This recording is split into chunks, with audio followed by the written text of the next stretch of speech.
The rain came down hard on Honeywell 7. Bora pulled her coat tighter as she walked through the mud.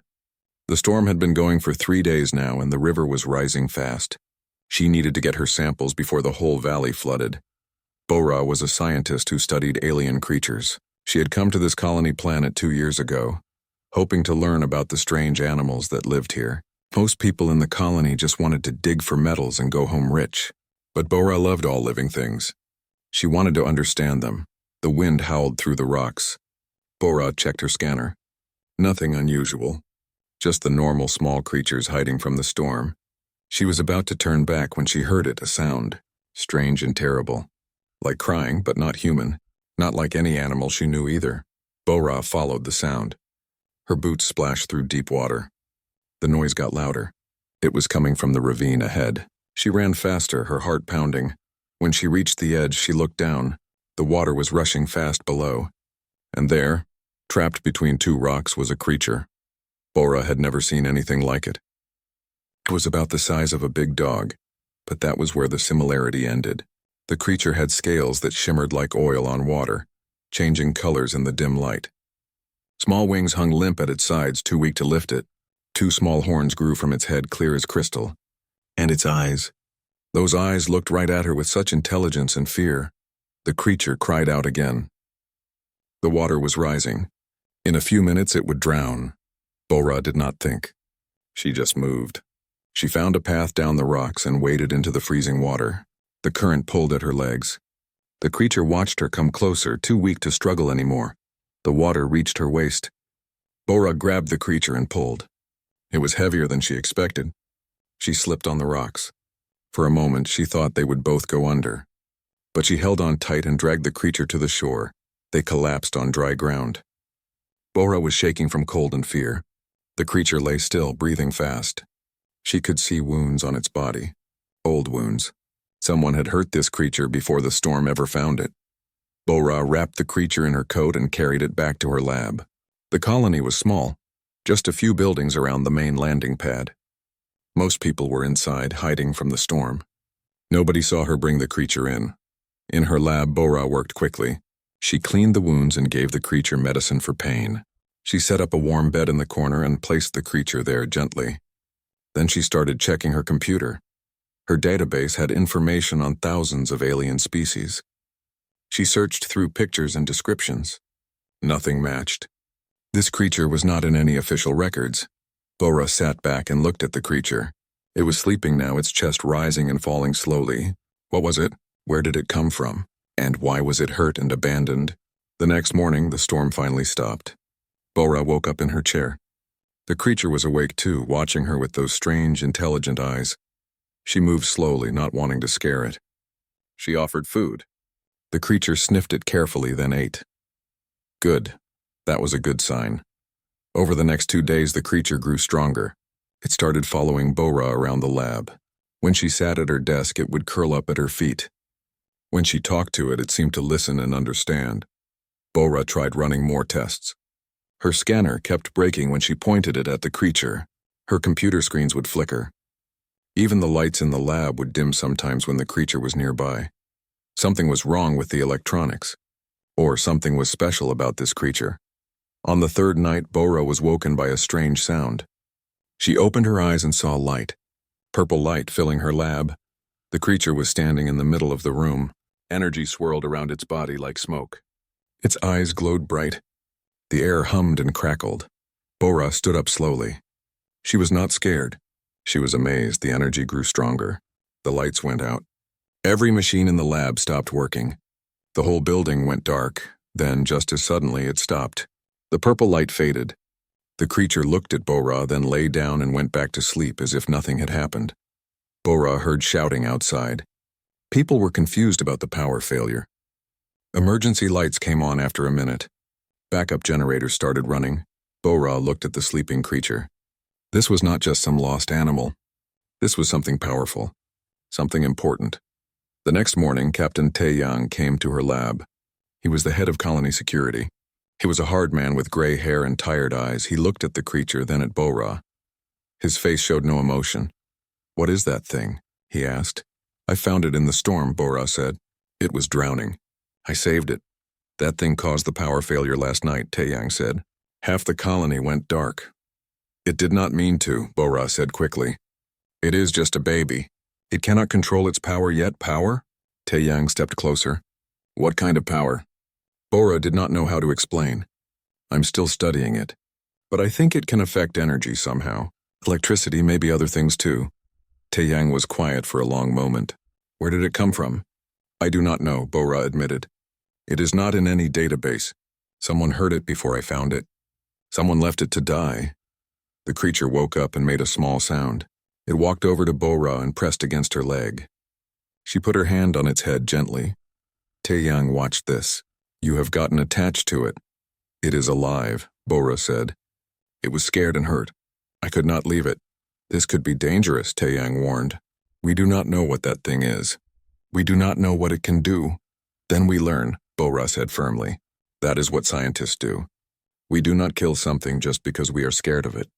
Taeyang sighed. Keep it contained. If it causes more problems, we will have to make decisions.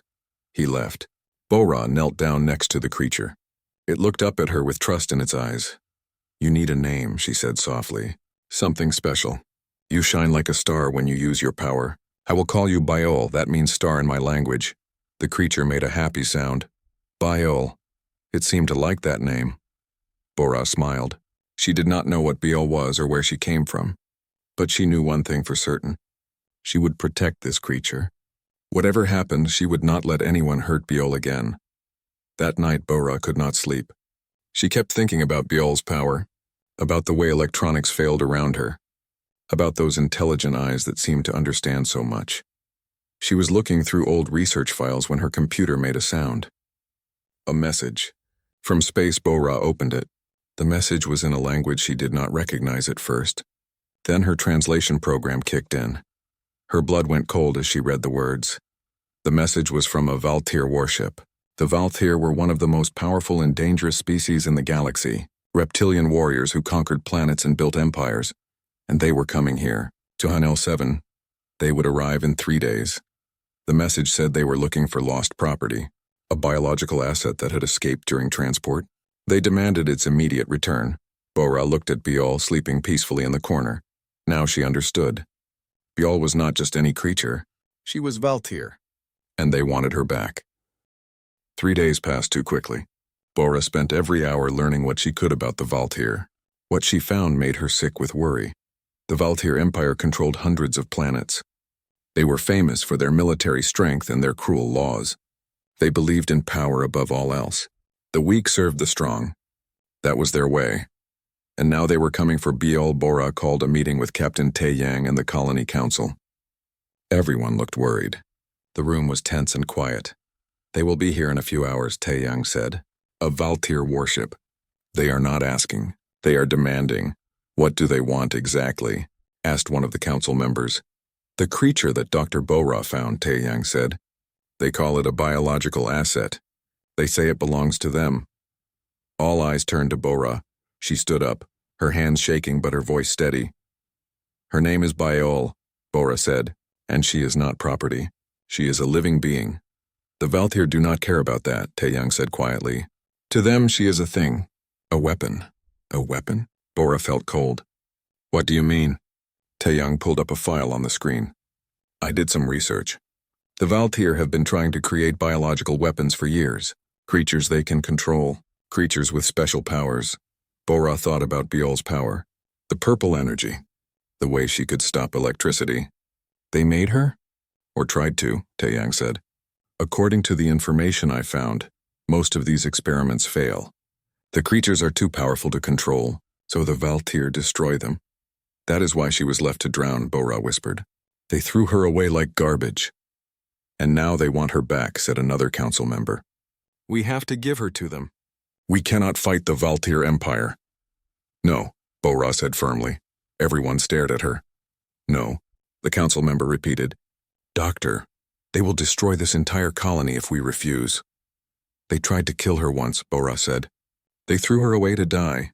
I will not give her back to them so they can try again. You would risk all our lives for one animal, someone shouted. She is not an animal. Bora's voice rose. She is intelligent. She feels fear and pain and joy. She trusts me. I saved her life and now you want me to send her back to die? The room erupted in argument. People shouting.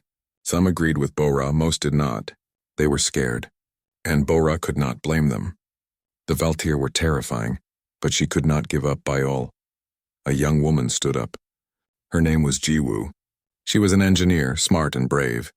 I agree with Dr. Bora, Jiwoo said. If we give in to the Valtir now, we are saying that humans have no backbone. That we will bow to anyone with a bigger ship. Another voice joined in. She is right. Humanity did not come to the stars to be cowards. That was HFY. She was a former soldier, tough and scarred from old battles. She looked at Bora and nodded. Captain Taeyang held up his hand for silence. Everyone stopped talking. He looked tired and old. I will talk to them, he said finally. I will try to buy us time. But Dr. Bora, you need to understand something. If the Valtir decide to attack, we cannot stop them. We are just a small colony. They have warships. I understand, Bora said. But I will not give up without trying everything. The meeting ended. People left still arguing. Jiwoo and HFY came to Bora. We will help you, Jiwoo said. Whatever you need, HFY added. Bora felt tears in her eyes. She was not alone. Thank you, she whispered. The Valtir ship arrived that evening. It was huge, dark, and covered in weapons. It hung in the sky like a threat. Captain Taeyang went up to the ship to talk with the Valtir commander. His name was Lord Keshra. The conversation was played on speakers so the whole colony could hear. Lord Keshra's voice was cold and hard. You have our property. Return it immediately. The creature was abandoned, Taeyang said carefully. Left to die. We found it and gave it medical care. It is a failed experiment, Keshra said. It should have been terminated. That is not your concern. Give it to us now or face the consequences. What consequences? Taeyang asked. We will destroy your colony. Every building. Every person. This is your only warning. The threat hung in the air. Bora listened from her lab, holding Biol close. The little creature was trembling. She could sense the danger. How much time do we have? Taeyang asked. 12 hours, Keshra said. Then we take action. The connection ended. Taeyang came back down to the colony. He looked even more tired than before. Jiwoo came running into Bora's lab an hour later. I hacked into the Valtir communications, she said, breathing hard. I found something. Something important. Bora looked up. What is it? Jiwoo pulled out her portable computer. They have files on Biol. She is not just a failed experiment. She is something called a Nexus-born. What does that mean? It means she is incredibly rare, Jiwoo explained. Maybe one is born every 1,000 years. Nexus-born can channel huge amounts of cosmic energy. The Valtir have been trying to create them artificially for centuries. Biol is natural-born, which makes her even more special. Bora looked at Biol with new eyes. Why did they try to kill her then? Because Nexus-born are unpredictable, Jiwoo said. The files say they often turn on their creators. The Valtir tried to control her, but she was too young, too wild. So they decided to terminate her before she became dangerous. But she escaped, Bora said softly. She escaped, Jiwoo confirmed, and now they are terrified that someone else will bond with her. Use her power against them. As they talked, something happened. 3 Valtir soldiers materialized in the middle of the colony. They had teleported down. They wore heavy armor and carried energy weapons. Alarms went off. People screamed and ran. The Valtir soldiers marched toward Bora's lab. HFY grabbed her weapon. They are not waiting 12 hours. They are taking her now. The soldiers burst through the door. Their weapons were raised. They looked at Biol with cold, emotionless eyes. Step away from the asset, one of them commanded. Bora stood in front of Biol. No. Move or die, human. The soldier raised his weapon. His finger moved to the trigger. Then Biol moved. She stepped forward, placing herself between Bora and the soldiers. Her eyes started glowing. Purple energy began swirling around her small body. The soldiers stepped back, suddenly uncertain. Target is activating, one of them said into his communicator. Request immediate extraction, but it was too late. Biol released her power. The energy exploded outward like a wave. It was not violent. It was a shield. A wall of pure force that surrounded Bora and pushed everything else away. The soldiers' weapons sparked and died. Their armor systems failed. They were thrown backward through the door and onto the ground outside. Bayal stood there, breathing hard, still glowing. Then the light faded and she collapsed. Bora caught her. "You saved me," Bora whispered, holding the exhausted creature. "You protected me." The Valtir soldiers retreated. They teleported back to their ship. But Bora knew this was not over. They had seen Biol's power. They knew she was real. They knew she was dangerous. Captain Taeyang came to the lab. He looked at the damage, at the scared faces, at Bora holding Biol. "They sent another message," he said quietly. "Lord Keshra is calling in reinforcements. An entire fleet. They will be here in 2 days." Bora felt her heart sink. "A fleet? Enough ships to destroy this entire planet," Taeyang said. "He says if we do not surrender Biol, he will turn Hanel 7 into dust." Everyone was silent. The situation had just become much worse. Then Jiwoo spoke up. "I found something else in the data I stole. There is an old structure buried under the mountains. Really old. It is marked in Valtir files as dangerous. They avoid it." "What kind of structure?" Bora asked. "I do not know," Jiwoo admitted. "But it predates the Valtir. It predates humans. It is from something older. Something the Valtir fear." Bora looked down at Biel sleeping in her arms. Maybe there was hope after all. Maybe there was a way to save her. "We need to find that structure," Bora said. "Before the fleet arrives. It might be our only chance." They left before dawn. Bora, Jiwoo, Haewon, and 5 security officers. Captain Taeyang stayed behind to prepare the colony defenses, though everyone knew they could not really defend against a fleet. Biol walked beside Bora. The little creature seemed to understand the danger. She stayed close, her eyes alert. The mountains were rough and dangerous. Sharp rocks and deep crevasses. Several times they almost lost their footing, but Jiwoo's scanner led them forward, following strange energy readings that came from deep underground. After 6 hours of climbing, they found it. A cave entrance hidden behind fallen rocks. The entrance was covered in symbols. Strange writing that none of them recognized. "This is it," Jiwoo said, checking her scanner. "The structure is below us." Way below, they entered the cave. It was dark and cold. Their lights cut through the blackness, revealing smooth walls that were definitely not natural. Someone had built this place, someone with incredible skill. As they went deeper, the symbols on the walls began to glow, soft blue light that seemed to respond to their presence. Biol made a curious sound and touched one of the symbols with her nose. The light grew brighter. "She is activating something," Bora said. "The structure recognizes her." They descended for what felt like hours. Down, down, down into the heart of the mountain. The air grew warmer. The symbols glowed brighter. And finally they reached a massive door. The door was enormous, carved from a single piece of black stone. More symbols covered its surface. And in the center was an image. A creature that looked remarkably like Biol but fully grown. Majestic. Powerful. This place was built for Nexus-born. Bora whispered in awe. Biol approached the door. She placed her small paw against it. The symbols blazed with light. And the door began to open. Inside was a temple. That was the only word for it.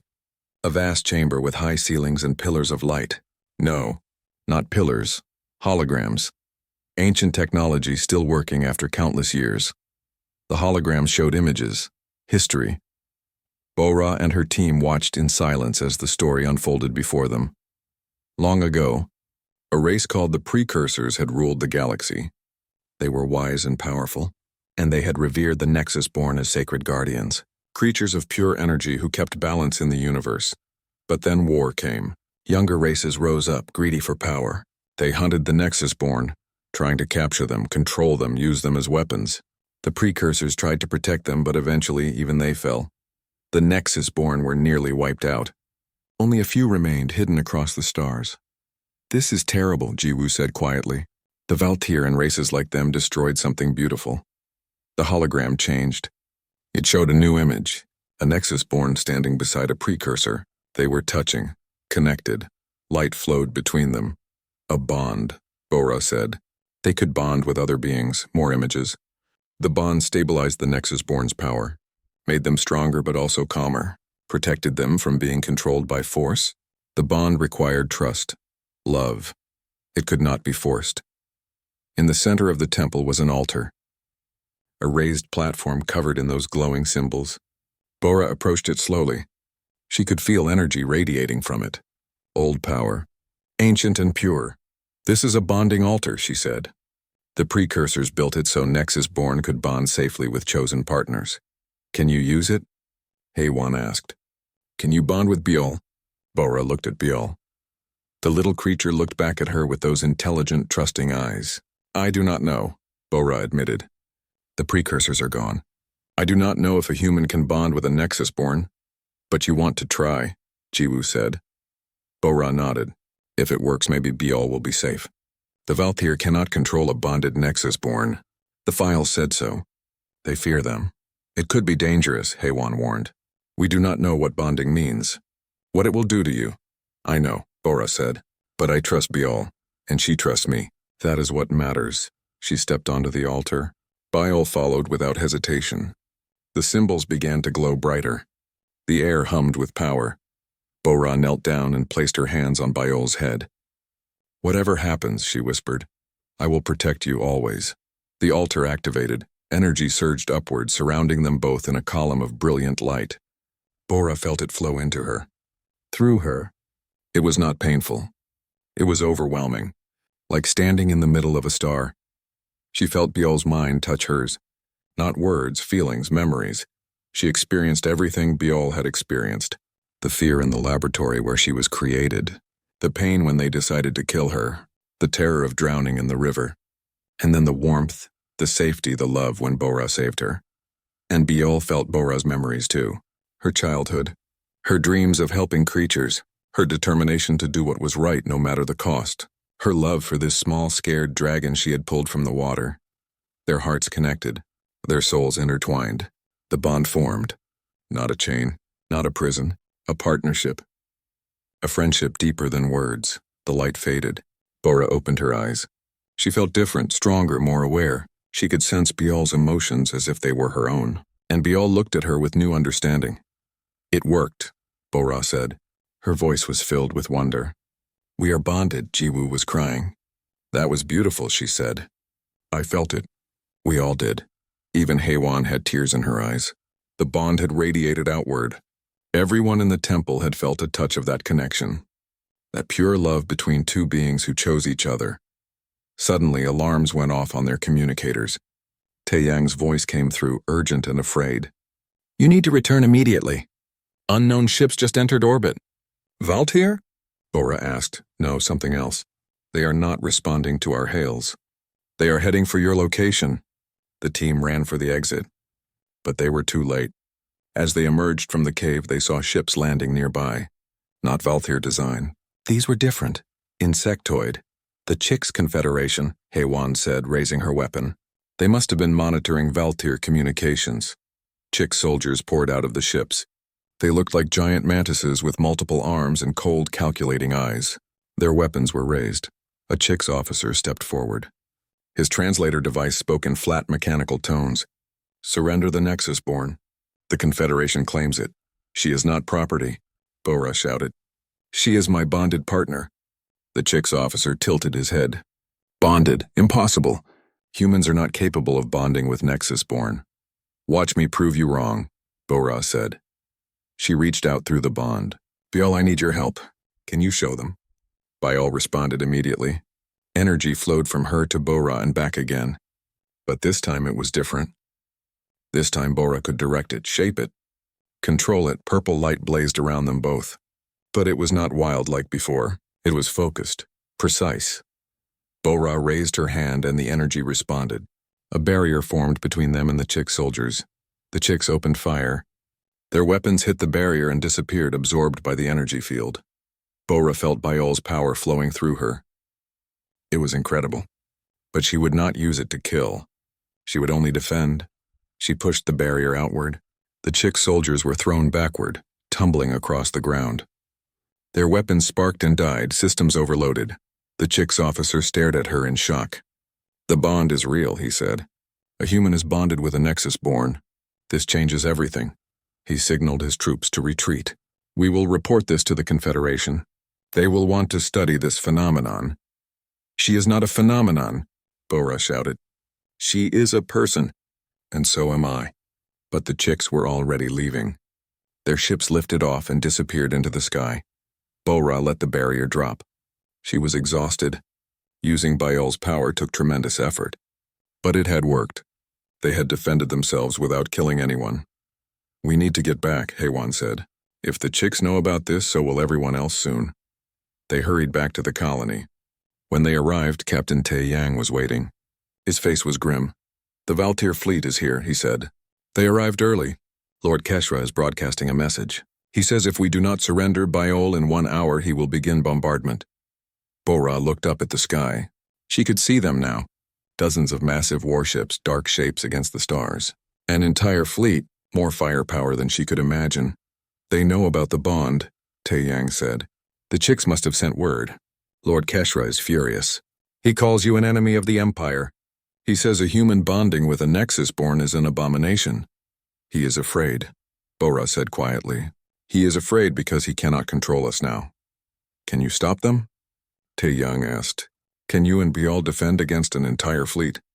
Bora honestly did not know. She had used Biol's power once briefly. But a fleet? That was different. Then Biol pressed against her leg.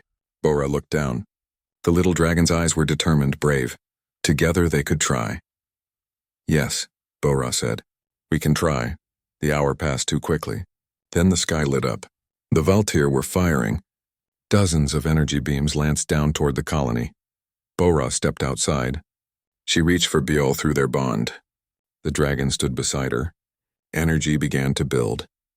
And then Bora did something no one expected. She did not create a shield. She did not try to fight back. Instead, she reached deeper, pulling more power than ever before.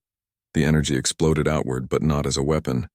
It spread across the entire colony, across the whole planet, a field of pure protective force that stopped the Valtir bombardment cold. The news spread across the galaxy faster than light. A human. A simple scientist from a small colony. She had bonded with a Nexus-born. Together, they had stopped an entire Valtir fleet. Every species heard the story. Some were amazed, some were terrified. Some saw opportunity. The Galactic Council called an emergency session. They summoned Bora to appear before them. They wanted to see this impossible bond for themselves. Bora stood in her lab, holding the official summons. Captain Tae Yang stood beside her. "This could be good," he said carefully. "The Council has power. They could protect you from the Valtir. Or they could try to take Biol from me," Bora said. "Everyone wants to control her, use her. I do not trust any of them." "But we cannot hide here forever," Tae Yang argued. "The Valtir fleet is still in orbit. Lord Keshra has not given up. He is just waiting for orders. And there are other species watching too. The chicks. Others. If you do not go to the council, you will look weak. Afraid." Bora knew he was right. Running away would solve nothing. She looked at Biol. The dragon had grown in just these few days. She was bigger now, stronger. The bond had helped her mature. "What do you think?" Bora asked through their connection. Biol sent back feelings of determination, of trust. Wherever Bora went, she would follow. "We will go," Bora said. "But on my terms. I will not let them treat Biol like an animal. She is my partner." 3 days later, a human diplomatic ship arrived at Hanul 7. It carried an ambassador and a security team. The human government wanted to handle this carefully. Bora had become famous. She was a symbol now. Humanity's first bonded partner with a Nexus-born. The ambassador was a woman named Sun Hee. She was old, wise, and had kind eyes. She met with Bora privately. "I will not lie to you," Sun Hee said. "This is dangerous. The Valtir want you dead. The chicks want to study you. Other species are taking sides, but the council is neutral ground. If you speak well, if you show them what the bond means, you might change everything." "Change what?" Bora asked. "The way the galaxy sees humanity," Sun Hee said. "Right now we are small, weak. Nobody takes us seriously. But you and Biol, you have shown something new, something powerful, not military might. Something better. Compassion, partnership. Bora understood. This was bigger than just her and Biol now. This was about what humanity could offer to the galaxy. They traveled to the council station. It was huge, bigger than any city. Ships from hundreds of species docked there. Bora saw creatures she had only read about. Some were beautiful, some were strange, some were terrifying. Biol stayed close to Bora, sensing her nervousness. Together, they were led to the great chamber where the council met. The chamber was enormous. Seats rose in circles, each one holding a representative from a different species. At the center was a platform where speakers stood. Bora walked to the platform with Biol at her side. She felt thousands of eyes watching them, judging them. The council speaker, a tall being made of what looked like living crystal, began the session. "We are here to address the matter of the bonded Nexus born. Dr. Bora of Earth, you may speak." But before Bora could say anything, Lord Keshra stood up. The Valtir commander looked even more fierce in person. His scales were dark red, his eyes cold as ice. "This human has stolen Valtir property," he declared. "The creature is a failed experiment. It was marked for termination. She interfered with official Valtir business." Bora felt anger rise in her chest. She forced herself to stay calm. "Her name is Biol," she said clearly, "and she is not property. She is a living, intelligent being who was left to drown. I saved her life." "The creature is dangerous," Keshra continued. "Nexus-born cannot be controlled. They must be eliminated before they cause catastrophic damage." "Biol has never hurt anyone," Bora said. "She has only defended herself and me. The Valthir tried to kill her because they could not control her. But control is not the same as partnership," a Chick's representative spoke up. "The Confederation is interested in studying this bond. We propose joint custody. The human and the Nexus-born would live under Chick's protection, where we can observe and learn." "No," Bora said firmly. "Biol is not a science experiment. She is my friend, my family." Other species began to argue. Some sided with the Valtir. Some supported the Chick's proposal. Some wanted to study the bond themselves. Everyone had an opinion. Everyone wanted something. Nobody was listening to what Bora actually wanted. Finally, the council speaker called for silence. "Dr. Bora, the council recognizes your claim of a bond, but we must verify this claim. Can you demonstrate the nature of this bond?" Bora looked at Biol. "Are you ready?" Biol responded with confidence. "Always ready when we are together." Bora placed her hand on Biol's head. The bond opened fully. Purple energy surrounded them both. But it was gentle, beautiful. Light danced between them like living art. The council chamber went silent. Everyone could see it. This was not control, this was not force, this was cooperation, love. Two beings working as one. Bora spoke, her voice carrying throughout the chamber. "You ask me to explain the bond. I will try. Biol and I are connected. We share thoughts, feelings. Her power flows through me, but I do not command it. We work together. We trust each other completely." She paused, looking around at all the different species. For too long, the galaxy has seen power as something to take, to control, to dominate. But the precursors understood something different. True power comes from partnership, from choosing to work together, not forcing obedience. Humanity is young. We are small. We do not have huge empires or massive fleets, but we have always believed that all life has value, that kindness is not weakness, that cooperation is stronger than conquest. Biol was left to die because the Valtir saw her as a failed tool. I saw her as a person who needed help. That is the difference. That is what makes the bond possible. The energy faded. Bora and Biol stood together, calm and united. Many council members seemed moved by her words, but not everyone. Lord Keshra's face was twisted with rage. The council speaker began to call for a vote when suddenly alarms blared. Red lights flashed throughout the chamber. "Security breach," someone shouted. "Armed intruders!" Valtir soldiers burst into the chamber. They must have been hiding, waiting for this moment. They rushed toward Bora and Biol, weapons raised. "Kill the human!" one of them shouted. "Capture the Nexus-born!" Bora's security team moved to protect her, but they were outnumbered. The assassins were well trained. They moved fast, precise. One assassin raised a weapon aimed directly at Bora's heart. Biol moved faster. She placed herself between Bora and the weapon. Energy blazed around her, but Bora did not let the energy strike the assassins. Through the bond, she shaped it, controlled it. The energy became a force that simply pushed the attackers backward, pinning them against the walls. Their weapons sparked and died, but the soldiers themselves were unharmed. Council security rushed in and captured the assassins. The chamber erupted in chaos. Arguments, accusations. Lord Keshra tried to deny any knowledge of the attack, but nobody believed him. The council speaker called for order. When everyone finally quieted down, he spoke. "We have seen enough," he said. Dr. Bora had the power to kill those who attacked her. She chose not to. She used immense power with restraint, with mercy. This demonstrates the true nature of the bond. He looked at Lord Keshra. The Valthir claim is denied. The creature known as Biol is not property. She is a sentient being with rights. The bond between her and Dr. Bora is legitimate and will be protected under galactic law.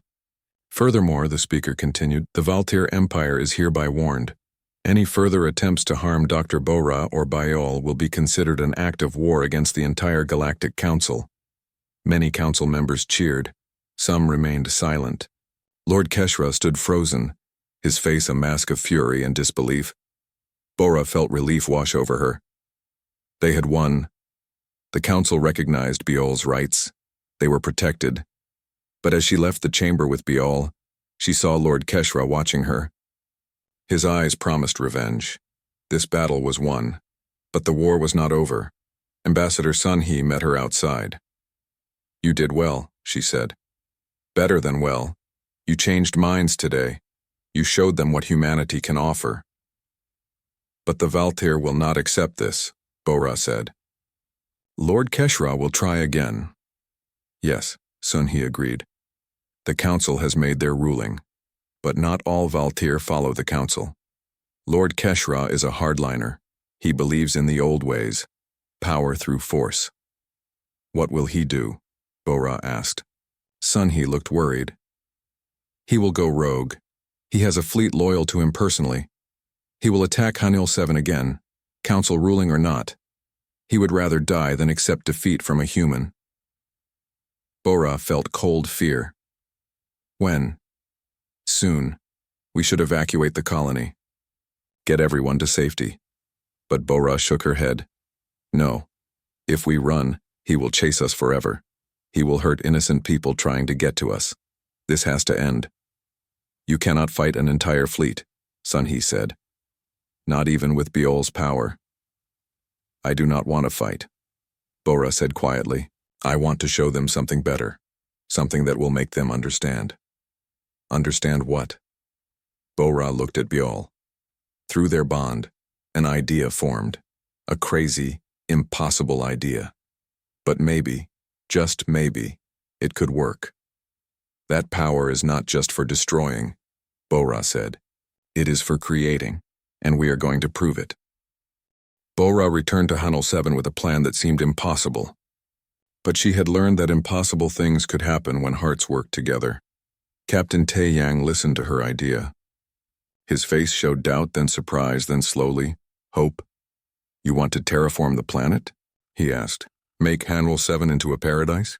Using Biol's power?" "Not just Biol's power," Bora said. "Our power, together. The Valthir think power is only for destroying. For conquering, I want to show them they are wrong. Show them that creation is the greatest power of all." "It has never been done," Jiwoo said, but her eyes were bright with excitement. "Nobody has ever used Nexus-born energy to create life. Only to take it." "Then we will be the first," Bora said. They evacuated most of the colonists to safety. Only a few volunteers stayed. Captain Taeyang, Jiwoo, Haewon, a handful of others who believed in Bora's vision. 2 days later, sensors detected the approaching fleet. Lord Keshra had come as predicted.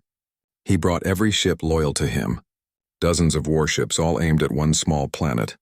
Bora stood on the surface looking up at the sky. Biol stood beside her. The dragon was much bigger now, almost the size of a small house. The bond had helped her grow quickly. "Are you ready?" Bora asked through their bond. Biol's response was confident. "With you I can do anything." Lord Keshra's voice boomed across all communication channels. "Dr. Bora, I offer you one final chance. Surrender yourself and the creature. Accept your execution, or I will destroy everything." Bora activated her own communicator. Her voice was calm, strong. "Lord Keshra, you see power as a weapon. You see Biol as a tool for war. You are wrong. Watch what real power can do." She placed both hands on Biol's head. The bond opened wider than ever before. Purple energy began to glow, but this time it did not stay around them. It spread outward, into the ground, into the air, into the very heart of the planet. Lord Keshra gave the order to fire. Every ship in his fleet launched their weapons at once.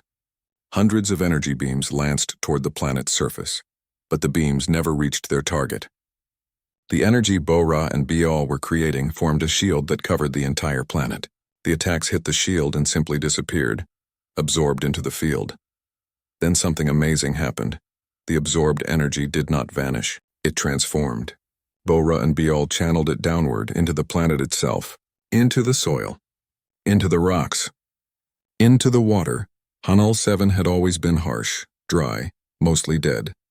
A frontier world where only the desperate would live. But now it began to change. Green shoots erupted from the dusty ground. Plants that had never existed on this world sprouted and grew. Rivers that had run thin and polluted suddenly cleared, their water pure and fresh. The air itself changed, becoming richer, cleaner, perfect for breathing. In minutes, the transformation spread across entire continents. Dead valleys filled with forests. Barren mountains became covered in grass and flowers. Desert wastes turned into meadows. The Valtir fleet stopped firing. Not because they were ordered to. Because the soldiers were stunned. They watched as their weapons meant to destroy were turned into the power of creation. Bora could feel the strain. Using this much power was exhausting. But Biol shared the burden. They worked as one, their minds merged, their hearts beating in sync. The transformation completed. Hunnul 7 had become a paradise. A world that would make people weep at its beauty. Bora and Biol collapsed, exhausted but alive. The shield faded. The light dimmed. In orbit, Lord Keshra stared at his screens in disbelief. His entire fleet had fired everything they had, and instead of destroying the planet, they had helped create a miracle. His communications officer spoke quietly. "Commander, we are receiving messages from the fleet. Many ships are refusing to continue the attack." "What?" Keshra spun around. "They dare disobey?" "They say they will not destroy someone who creates life," the officer said. "They are questioning your orders. Some are demanding your arrest." Keshra looked around his bridge. He saw the doubt on his crew's faces. They had all witnessed what happened. They had all seen the impossible become real. He tried to give another order to fire, but his weapons officer refused. His navigator refused. His entire crew stood against him. "You are relieved of command," his second-in-command said firmly. "You have dishonored the fleet with your obsession. Arrest him." Lord Keshra was taken away, shouting threats and curses, but nobody listened anymore. The new Valtir commander sent a message to Bora. His tone was respectful, apologetic. "We withdraw. What you have done today will be remembered. Perhaps it will teach us something we forgot long ago." The fleet left, not in defeat and shame, and in wonder. The story spread even faster than before. Images of the transformation were broadcast across every civilized world. People everywhere saw what had happened. A human and a Nexus-born had turned weapons into tools of creation. The Galactic Council reconvened. This time, they formally recognized humanity as a major power, not because of military strength, but because humans had shown something more valuable: vision, compassion, the wisdom to use power for good. Other species who had hidden Nexus-born began to come forward. They had feared these powerful creatures, kept them secret, but now they saw another way, a way of partnership instead of prison. Bonding ceremonies began happening across the galaxy. Some succeeded, some failed, but each one was a choice made freely. No more forcing. No more weapons, just beings finding connection with each other. As for the Valtir Empire, it began to change. Slowly, painfully. But the old ways were crumbling. Younger Valtir had seen what Bora did. They wanted something different. Something better than endless conquest. 3 months after the transformation, Bora stood by the river where she had first found Biol. The river was beautiful now, crystal clear, surrounded by flowers that swayed in a gentle breeze. Biol had grown even more. She was magnificent now, with wings that could carry her through the sky. Her scales shimmered like stars. But when she looked at Bora, her eyes were still the same, full of love and trust. You know, Bora said softly, resting her hand on Biol's massive head. I just wanted to save you. I never expected any of this. Biol rumbled deep in her chest. Through the bond, Bora felt her partner's response. You saved more than just me. You saved so many. Because you cared about one small life. Bora smiled. She looked up at the sky. Ships were arriving. Not warships. Transport ships. Families coming to live on Hunnel 7. Scientists wanting to study the transformation. Other species coming to learn about bonding. Her simple lab had become a center of learning. People from across the galaxy came to her seeking wisdom, seeking to understand how a simple act of compassion had changed everything. Jiwoo approached, smiling widely. Doctor, you have another request. The Chicks Confederation wants to send diplomats. They want to learn human philosophy. Can you believe it? The Chicks wanting to learn from us. Bora laughed. I am just a veterinarian. I am not a philosopher. You are more than that now, Haewon said, joining them. The former soldier looked peaceful now, happy. You are a symbol, a teacher. You showed the galaxy something it had forgotten, that the greatest strength is not in weapons, it is in the heart. Captain Taeyang arrived last. He looked tired but satisfied. The new colony buildings are almost ready. We will have housing for 10,000 people by next month. Hunnel 7 is going to be one of the most important worlds in the galaxy. Because it is beautiful? Bora asked. Because it is proof, Taeyang said. Proof that creation is stronger than destruction. That love is more powerful than hate. That is what you and Biol have given us.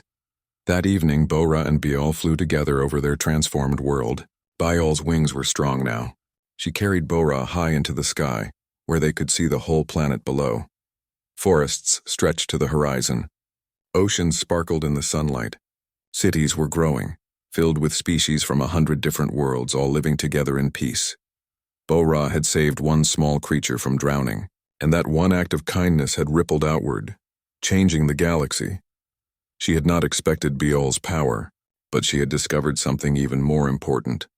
The power of compassion, the power of choosing to help instead of to harm, the power of seeing value in every life. That was humanity's gift to the stars, not superior weapons or technology, but the simple truth that every being matters. That kindness is never wasted. That one person caring about one life can change everything. As the sun set over Hunnel 7, painting the sky in brilliant colors, Bora leaned against Biol's neck. Through their bond, she felt the dragon's contentment, her joy, her love. Thank you for trusting me, Bora whispered. Biol's response filled her heart with warmth. Thank you for seeing me, for saving me, for showing the galaxy what we can be when we choose love over fear. They flew through the evening sky, two beings bound together by choice, by trust, by love. One small human, one powerful dragon. Together they had changed the galaxy forever, and their story was just beginning.